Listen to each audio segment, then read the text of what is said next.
No, but you told me actually once that one of the things you regretted with hindsight was that Ashley was offered a huge deal to go to Real Madrid. That would have been massive money, long-term contract, his dream transfer, and that you didn't want him to go and asked him not to do that. Yeah. And he ended up going to Chelsea, which made him incredibly unpopular. Yeah. The most hated footballer in the country for quite a long time. Right. And that you felt quite guilty about that, but you felt your own career was as important as his and he couldn't do that. Yeah, I did. What was I going to do? Move to Spain, move my whole life over there, everything I knew, and be a housewife. I didn't want to live my life like that. It's not what makes us happy.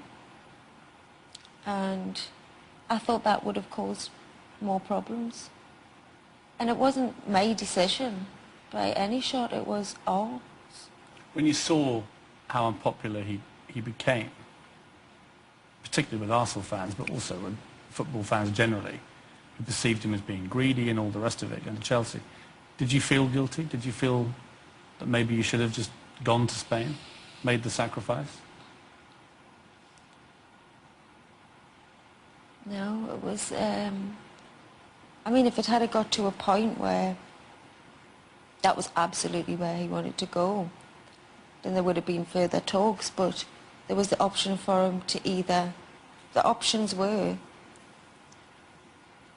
go to Chelsea up the road and everybody gets on with their life, or obstacles.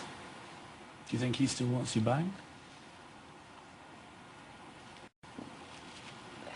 I don't think he ever wanted to let her go.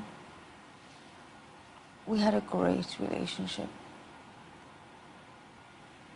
Don't get it. Do you understand why people are curious, why they kind of feel like they need to know the truth from you, because otherwise they don't know what to believe?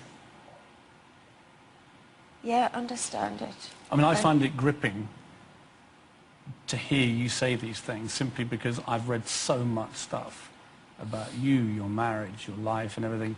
To actually hear it from the horse's mouth is incredibly compelling to listen to.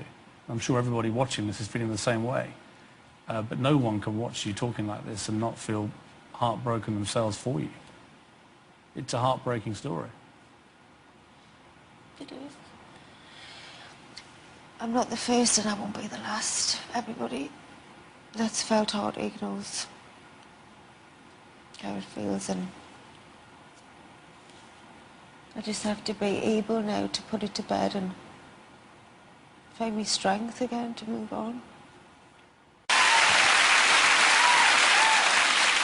I remember you performing the Fight for Your Love, watching and thinking, how can she do this, given all that was going on? I was thinking exactly the same thing. I remember being back behind the screens, just thinking, what are you doing?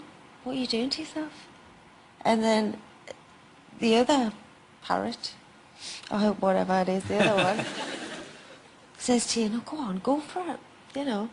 What did you think you were saying with that performance and that particular song? What was the other parrot telling you to get out there? It's, you know, to be a fighter, to bring out the fighter in you and feel the fear and do it anyway. Music is obviously massively important to you. The biggest thing in my life. Did you find it a solace, music, a therapeutic crutch, if you like?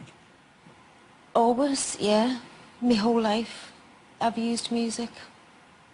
That's why it feels like you're in such a unique position to be able to do that to somebody else. And I hear stories all the time.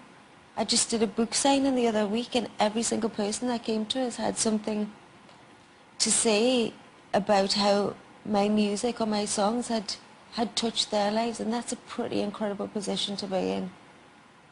And to think that I feel a certain way about music and that I can make somebody feel like that is the best feeling in the world. It was interesting watching your reaction to Simon Cowell talking about you, because you kept nodding. Simon is one of the most important people in my life. One, he changed my life.